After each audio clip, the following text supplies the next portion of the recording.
이 세상에서 가장 기쁜 날이 하나님 앞에 예배 드리는 날이 가장 기쁜 날입니다. 내 생일, 내 결혼날도 정말 기쁘고 또 행복한 날이지만 가장이라고 베스트라고 그렇게 수식어를 붙일 수 있는 그런 날은 바로 하나님과 관계되어 있는 날입니다. 그날은 예배입니다. 예배가 이 세상에서 하늘에 계신 하나님을 배우는 그 날이기 때문에 공식적인 날이기 때문에 가장 복되고 소중하고 행복한 그런 시간이 된다는 겁니다.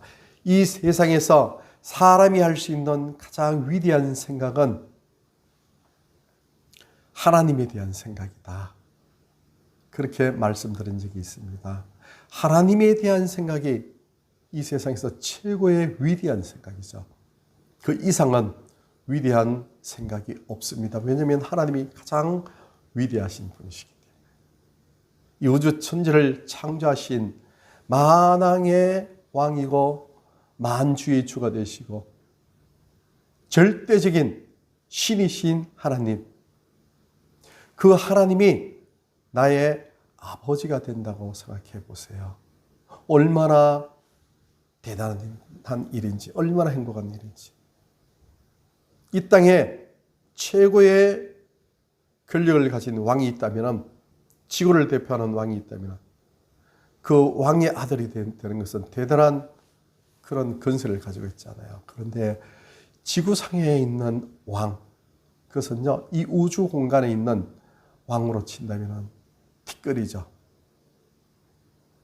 만왕의 왕이신 그 하나님이 나의 아버지가 된다는 겁니다. 감히 그 하나님 앞에 아빠, 아버지 이렇게 부를 수 있다는 것은 우리에게 얼마나 큰 특권이죠. 그것도 아버님, 하나님 아버님 그게 아니고요. 하나님 아버지. 성경은 아람어로 아바, 아버지라 부르라 했어요. 그래서 곧 아바라는 것은 아빠, 어린아이가 아빠 품에 아빠 부르는 그런 정도의 친밀함으로 하나님을 가까이 그렇게 느끼고 하나님과 가까이 그렇게 교제를 하라 이렇게 말씀하시는 겁니다. 그래서 아빠 이거 주세요 이러면요, 아버님 이거 주세요 이러면은 아버지가 생각을 해요. 이걸 얘를 주면은 얘가 이것을 잘 경영할 수 있을까? 이것이 얘인데 필요할까? 이렇게 생각하지만은 아기가 아빠 이것 주세요, 아빠 저것 주세요 그러면은 아기가 생각할 수 있는 거는요, 그냥 단순한 거잖아요. 먹는 거라든지 뭐 조금 가지고 노는 장난감이라든지 이런 거니까 아빠가 다 주는 거죠. 설마 아빠 이런 얘기가 아주 양쪽으로 아주 예리한 칼을 달라고 하겠어요? 그렇지는 않잖아요. 자기에게 필요한 것 달라는 거예요. 그러므로 우리 역시 우리에게 필요한 것들을 하나님께 달라고 하는 거잖아요. 아빠 이거 주세요, 저거 주세요. 그러면은 하나님께서는요, 다 주세요. 그것을 경험해 보셔야 되는 거래요. 하나님은요, 우리가 구하는 것 하나님께서는 다 주세요. 시간이 조금 어떨 때는 기다릴 필요도 있죠. 시간이. 그런데 그 기다리는 시간이 한 20년 될 수도 있고요. 또 어떨 때는 정말 더 큰 것일수록 더 오랜 시간이 걸려요. 아주 오랜 시간이 걸리죠. 그래서 야곱이 자기 아내 라헬을 또 구하고 또 레아를 또 아내로 맞이하고 그리고 또 두 아내를 더 맞이했잖아요. 그리고 자기 가산을 이루기 위해서 거기서 자기 외삼촌 라반의 집에서 일했던 참고 기다렸던 그 시간이 20년이었어요. 20년. 그런데 20년이라는 그 시간은 조금 더 참아야 될 그 시간이죠. 마지막 기다려야 될 그 시간. 그래서 21년째 되었을 때 야곱은 자기 외삼촌 라반의 집을 떠나가지고 그래서 자기의 가산을 가지고 자기의 가정을, 자기의 가문을 세울 수 있는 그런 은혜의 시간으로 그렇게 복을 받았다는 겁니다. 그러니까 큰 것일수록 시간이 더 오래 걸려요. 수많은 사람들이 메시아를 기다렸어요. 근데 메시아는 기다리지 말자 바로 오는 것이 아니고 수천 년이 지나서 예수님이 이 땅에 오신 거잖아요. 메시아는 하늘의 영원한 최고의 선물, 영생이라는 그 복, 그 가장 큰 일, 그것을 이루시기 위해서 오셨어요. 그런데 그 기다림은요, 수천 년이 지났어요. 큰 것일수록 시간이 많이 걸려요. 그래서 하나님은 반드시 우리가 구하는 것, 하나님께서는요, 외면치 아니하시고 다 들어주시고 응답해 주신다는 겁니다. 오늘 본문의 말씀이 또한 그런 말씀입니다. 예수님께서 오늘 본문의 말씀은 디베라 갈릴리 바다 건너편으로 가셨습니다. 갈릴리, 디베라 바다라고 하기도 하고 갈릴리 호수라고 하기도 하고 이것은 상당히 큽니다. 워낙 커서 사람들 보기에는 이것이 호수라 하기에는 너무너무 크고 또 물결이 너무나 사나울 정도로 이렇게 세차게 물결이 그렇게 출렁이기도 하고 어떨 때는 잔잔하기도 하고 그래서 이거 호수다 이렇게 얘기하기에는 너무나 큽니다. 그래서 갈릴리 바다 이렇게 얘기도 합니다. 이제 건너편에 가서 예수님께서 제자들과 함께 산에가 앉으시니까 수많은 사람들이 예수님을 따라오는 겁니다. 수많은 사람들이 예수님을 쭉 따라오는데요. 우리가 지난주에 보았듯이 베데스다 가에서 38년 된 이 병자가 고침을 받았잖아요. 그러니까 많은 병을 가진 사람들이 예수님으로 인하여서 고침을 받고 또 회복되니까 이 소문이요 쫙 퍼지는 겁니다. 말로 쭉 퍼져가지고 요즘은 의술이 발달되어서 웬만하면은 병원에 간다든지 약을 먹으면 많이 낫잖아요. 옛날 같은 경우는 참 조그만 거 하나도 그렇게 쉽게 낫고 그렇게 하지 않죠. 그래서 사람들이 굉장히 그 병에 취약하죠. 그래서 많이 고통을 당하고 힘들어하고 그런 와중에 그냥 수많은 사람들이 가지고 있던 어떤 질병이든지 다 고치시는 예수님이 이 땅에 이곳저곳 다니신다는 겁니다. 그러니까 사람들이 이거 막 대단하잖아요. 그러니까 구름대처럼 몰려드는 겁니다. 그런데 오늘 본문의 말씀은요. 마태, 마가, 누가, 요한복음에 다 기록되어 있는 말씀입니다. 어떤 데는 어떤 그 사건은 마태복음만 또 요한복음만 또 마가복음 뭐 이렇게 두 군데 세 군데에 기록되어 있는 것도 있고 한 군데에 기록되어 있는 거 있고 막 이런데 이 기적은요 워낙 명확하게 수많은 사람들이 본 기적이라서 이 기적은 바로 마태, 마가, 누가, 요한복음에 다 기록되어 있는 그런 내용이라는 겁니다. 한두 사람이 본 것이 아니고 10명, 50명, 30명 아니면 한 100명, 200명 본 그런 기적이 아니고 그야말로 남자만 5,000명 정도 성인 장년만 5,000명이면요 거기는 여자와 아이들까지 포함되어 있거든요. 그러면은 약 한 2만 명 정도의 사람들이 구름대처럼 몰려들어가지고 이 기적적인 사건에 거기에 주인공들로 거기에 참석해 있었다는 겁니다. 어떤 내용이냐? 이 다른 그 복음서에 보면은 예수님께서 거기에 있는 수많은 사람들이 몰려와서 예수님 말씀을 들으려고 또 뭔가 치유받으려고 그렇게 몰려왔는 그 시간이 때가 이제 거의 어두워져 가는 겁니다. 그러니까 이 사람들을 보내가지고 주변에 그냥 우선에 저녁을 먹도록 빵을 먹도록 그렇게 해서 보낸다 할지라도 이 사람들이 거기 가서 어디 가서 사먹을 그런 것도 없잖아요. 사실은요. 그 당시에. 그러니까 쫄쫄 굶을 수밖에 없는. 그러니까 말씀을 들으려고 참 어떤 사람은 생각해 보세요. 정말 몸이 남루하고 흉글이 아주 그냥 바싹 마른 그런 환자들, 얼굴이 하얗고 어떤 사람은 노랗고 어떤 사람은 다리를 절절 끌면서 어떤 사람은 손 하나를 못 쓰고 어떤 사람은 뭐 그냥 눈이 어디가 하나 아파가지고 별별 사람 다 있잖아요. 그런 사람들이 환자들 데리고 막 왔지 않겠습니까? 그렇잖아요.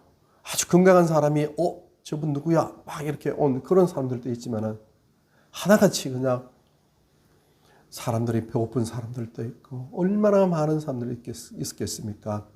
로마 시대에 그 당시 로마의 세금을 또 내야 되고 착취당하는 그런 시간 속에 뭐 넉넉하게 그렇게 풍요롭게 살았겠습니까? 그런 사람들이요 쫙 몰려있는 그 모습을 보고 예수님은 그들의 그런 육신의 그런 모습으로 그 이전에 그들이 가지고 있는 육신의 그런 모습은요 영혼의 그런 모습이 그 속에 표출되어 나오는 모습이죠. 육신이 피폐해서 힘들어서 겨우겨우 먹지도 못하고 아파서 하는 이런 사람이요 영혼이 정말 기뻐가지고 주님으로 인하여서 기뻐서 정말 행복해하면서 막 찬양을 부르고 이렇게 되겠습니까? 아니잖아요. 사람이요 몸이 아프고 자기가 여러 가지 너무나 힘들고 공고하고 또 빚에 쪼들리고 이러면요 신앙생활 잘 하는 사람도 굉장히 힘들어요. 공고하고 마음이 피곤하고 육신이 힘들고 그런 상태. 이런 사람들이 쫙 있으니까 예수님이 그들의 영혼을 또 먼저 보시는 거죠. 얼마나 마음이 아프시겠습니까? 정말 목자 없는 양처럼. 목자가 없는 양은요 그냥 어떻게 갈지 몰라요. 이렇게 저렇게 어디 갈지 모르니까 이리 늑대 이런 짐승이 왔어요. 그냥 막 여기 와서 저기 와서 막 뜯어먹고 이래도요 물어 죽이고 이래도 그냥 양은요 어찌할 수 없어요. 양은 자기를 보호할 수 있는 그런 능력이 없어요. 그냥 넘어져도요 몸이 체격이 이게 굉장히 커가지고 일어나지를 못한대요. 누워가지고 그냥 발만 이렇게 움직이면서 참 그렇게 양이 그런 존재랍니다. 이래가지고 매매매 이렇게 하니까 이 양입니다. 양. 우리가 그런 존재예요. 그러니까 얼마나 불쌍합니까? 그러니까 예수님이 그걸 보시고 오늘 본문의 말씀은요. 예수님이 그들을 보시고 다른 성경의 다른 그 복음서의 내용들을 보면요. 예수님께서 불쌍히 여기사 이렇게 말씀하셨어요. 이들 무리를 보시고 굉장히 불쌍히 여겼다고 했어요. 얼마나 불쌍한지 예수님이 긍휼히 여기셨다는 겁니다.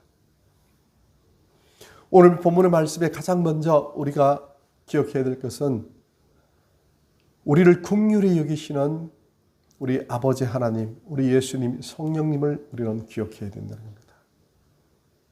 우리를 불쌍히 여기시는 분이 우리의 하나님이세요. 하나님 불쌍히 여겨주세요. 이렇게 얘기하지 않아도 우리의 모든 것을 다 알고 계시는 분이 우리의 하나님이세요. 예수님이세요. 우리를 긍휼히 여겨주신다는 겁니다. 어떻게 긍휼히 여겨주십니까? 긍휼이라는 것은 창자가 끊어질 정도로 아픔을 느끼는 것, 그것을 긍휼이라고 합니다. 긍휼은 어머니가 자기 모태 속에 자기 뱃속에 있는 어린 아이를 향하는 마음, 그 마음을 긍휼이다. 원뜻이 그런 뜻이다. 그렇게 되어 있습니다. 자기 아기를 생각하니까요, 얼마나 그런 창자가 끊어질 정도로 그런 애틋한 마음이 자기 복중에 있는 아기에게 있지 않겠습니까? 그것이 긍휼의 마음입니다. 하나님께서 우리를 그렇게 긍휼히 여기신다는 거예요. 우리를 불쌍히 여겨주신다는 겁니다. 사실은 그렇지 않아요. 인간이요, 굉장히 자기들 스스로 생각했을 때는 아직도 젊을 때 있잖아요. 그죠? 그리고 조금 자기가 뭔가 물질이 있고 또 직장을 다니고 어떤 위치가 있고 지위가 있고 이러면 사람이요, 아주 막 그냥 어깨가 당당해져요. 아니 뭐 내가 돈이 있으니까 그거 가지고 해결하면 돼. 뭐 이러면서요, 내가 돈이 있으니까 친구들 막 사주면 되고요, 사람들에게 막 그걸 나눠주기도 하고 불쌍한 사람 도와주기도 하고 자신이 있어요. 뭐 집도 있으니까 차도 있고 또 항상 직장 다니면은 월급이 나오고 또 내가 하는 어떤 사업도 아주 잘 되고 있으니까 뭐 한 달에 뭐 몇 억씩 벌 수도 있고 몇 천만 원 벌 수도 있고요. 막 이러니까 당당한 이런 사람들이 있잖아요. 그런데 사람은요, 조금만 시간이 지나면은 40, 50, 60 좀 지나면요, 금방 시간 지나요. 그러면은 몸이 약해집니다. 이곳저곳 차도요, 5년, 10년, 20년 써보세요. 눈이 오면은 그 눈 위에 뿌렸던 칼슘이 있잖아요. 그것으로 인해서 밑에가 부식돼요. 그리고 자동으로 산소에 이게 노출되어 가지고 이것저것 또 내부 엔진부터 시작해서 망가지지 않는 것이 없어요. 그래서 조금 지나면요, 사람은요, 누구나 하나 예외 없이 불쌍한 존재로 변해가 버려요. 한 사람도 예외가 없어요. 그 사람이 아무리 당당한 사람이라 할지라도요, 미국 뭐 대통령이고 누구라 할지라도 조금 보면요, 나이가 들어서 얼굴에 주름이 하나하나 있고 또 얼굴 모습뿐만 아니라 몸 전체를 보면은 와, 정말 저렇게 멋있던 사람이 이런 모습이구나 하면요, 불쌍한 모습이더래요. 그것이 인생입니다. 그러니까 하나님 앞에서는 모두가 다 불쌍한 존재래요. 긍휼히 여김을 받지 않을 존재가 하나도 없다는 겁니다. 하나님이 그렇게 우리를 긍휼히 여겨주세요. 우리를 불쌍히 여겨 주시는 겁니다. 예수님이 우리를 그렇게 불쌍히 여기시는 겁니다. 그래서 예수님이 이 불쌍한 2만 명이나 되는 이 불쌍한 사람들에게 먹을 것을 주시길 원하셨어요. 예수님이 먹이시는 그 음식은 뭐냐면요, 양식은 뭐냐면은 그들에게 예수님은 떡을 주시잖아요. 오늘 본 말씀 보면 보리떡 5개와 물고기 2마리, 오병이어잖아요. 그걸 주시는데 예수님이 주시는 이 떡은 무슨 뜻인가 하면요, 예수님이 주시는 이 떡은 성경은 항상 영적인 의미가 있고 내면적인 것이 있고 상징적인 것이기 때문에 그걸 우리가 알아야 되잖아요. 이것은 예수님의 몸을 그 2만 명의 사람들에게 나누어 주시는 겁니다. 2만 명의 그 사람들뿐만 아니라요, 예수님은 온 인류 모든 존재에게 다 예수님의 몸을 먹여 주시는 겁니다. 그것이 생명의 떡이죠. 그것을 먹고도 12강줄이나 남았다는 겁니다. 먹어도 계속해서 남는다는 겁니다. 요한복음 2장에 있는 물이 변하여 포도주가 된 것, 그것은요, 예수님의 피를 상징하는 겁니다. 100% 그것은 예수님의 피를 의미하는 거래요.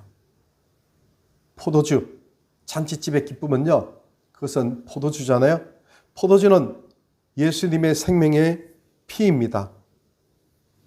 예수님의 생명의 피를 우리 영혼 속에 먹여주셔서 우리가 정말로 행복한 존재, 천국 결혼 혼인 잔치에서의 최고의 기쁨, 즉 천국의 영생의 기쁨을 누리도록 해주시는 것이 가나의 혼인 잔치를 얘기하는 겁니다.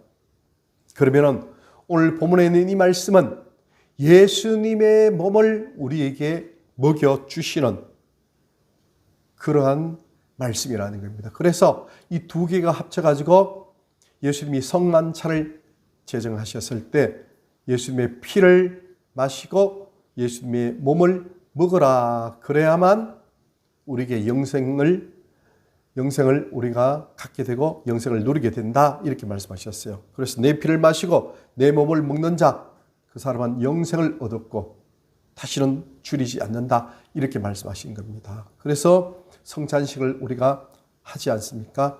영적으로 우리는 믿음으로 예수님의 피와 또 예수님의 살을 우리는 먹고 마셨고 또 계속 먹고 마시고 있는 그런 중이라는 거죠. 그래서 오늘 본문의 말씀은 가장 중요한 말씀은 바로 영생이신 예수님이 우리에게 예수님의 몸을 먹여주시는 거죠. 예수님 몸을 먹이신다는 것은 십자가에 그 몸이 찢기시고 죽으시는 거잖아요. 하나님 앞에 제물로 드려지는 겁니다. 하나님 앞에 제물로 드려진 그런 송아지나 또 염소나 구약 제사 때 드려진 그런 제물은요, 그것을 불로 완전히 태워서 화재로 드리거나 아니면은 또 그 고기를 가마솥에 삶아가지고 그 고기는 제사장이 먹기도 하고 또 어떨 때는 그것을 온 하목제로 드렸던 그런 제물은 온 백성들이 나누어 먹기도 그렇게 하는 겁니다. 즉 그 제물은 예수님의 몸을 상징하는 거잖아요. 예수님의 몸, 그것을 우리가 먹는다는 겁니다. 그것이 오병이어의 가장 소중한 영적인 뜻입니다. 그런데 이 떡을 나누어 주시는 이 자리에서 일어난 여러 가지 사건들, 내용들을 보면은 이곳에서 예수님께서 성령 하나님께서 우리에게 주시고자 하시는 그런 말씀들을 우리는 마음속에 받을 수가 있는데 첫 번째 내용이 우리를 긍휼히 여기시는 예수님을 볼 수가 있다는 것이래요. 불쌍히 여겨주시는 겁니다. 우리를 불쌍히 여기사 우리를 긍휼히 여기사 그렇게 하시는 겁니다. 우리가 살아가는 일평생 동안 우리의 삶 속에서의 하나님이 늘 나를 긍휼히 여기시는구나, 나를 불쌍히 여기시는구나. 어떻게 하나님이 모태 속에 우리를 품고 있는데 그렇게 모태 속에 있는 우리를 애틋한 마음으로 정말 바라보고 계시는 하나님이시구나. 그렇게 우리가 상징적으로 우리가 그렇게 생각할 수 있다는 겁니다.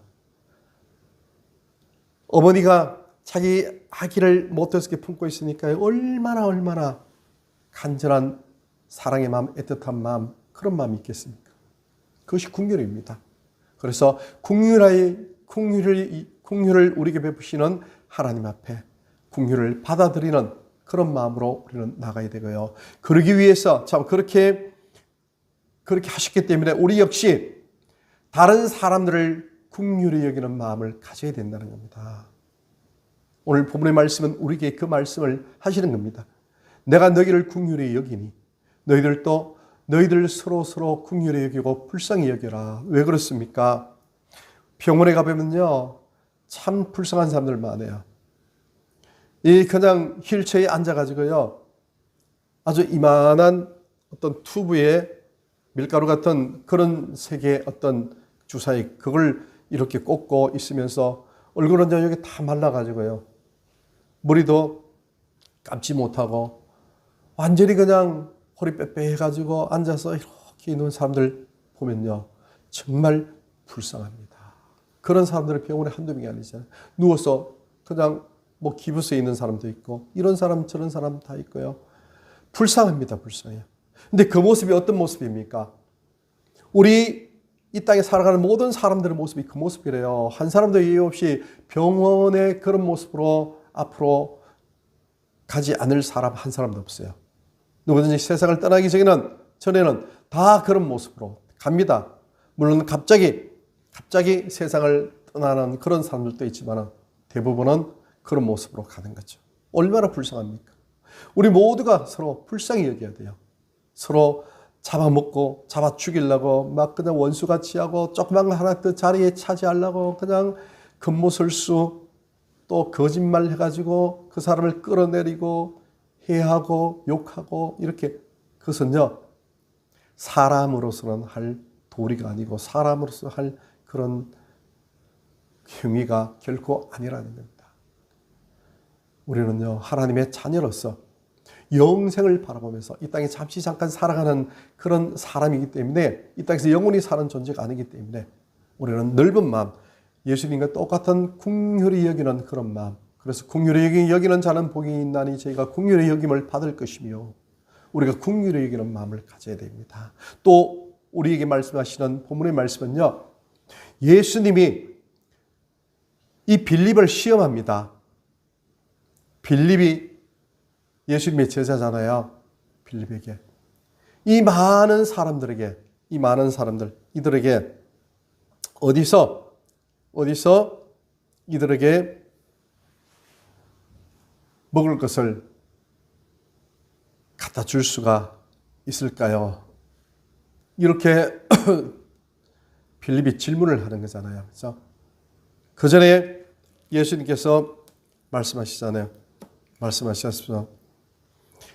우리가 어디서 떡을 사서 이 사람들을 먹이겠느냐? 예수님께서 이렇게 말씀하시니까 빌립이 그렇게 얘기하잖아요. 이 사람들이 조금씩 받는다 할지라도 200데나리온 필요합니다. 그래 본문에 말씀하고 있죠. 분명히 예수님께서 6절에 빌립을 시험하고자 하심이라 이런 말씀하셨어요.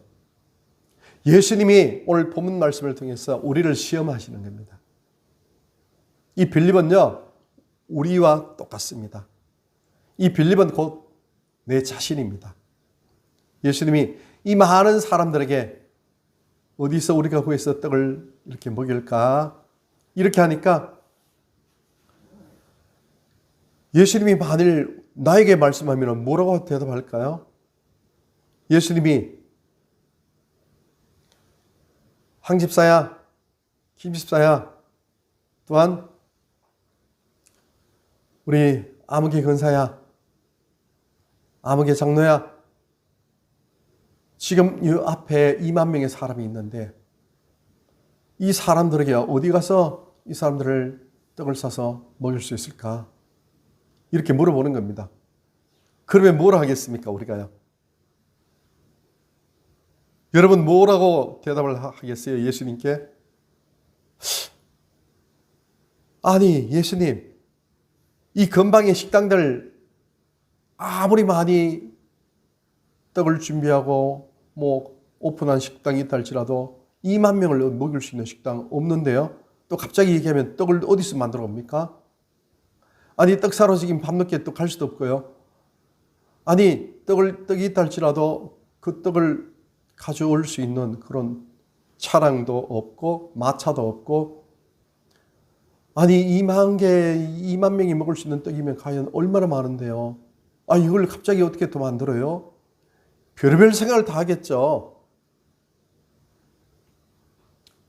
예수님이 우리에게 말씀하세요. 빌립아, 어디서 이 사람들을 먹일 수 있겠느냐? 빌립이 와, 이 많은 사람들요? 아니 200데나리온이나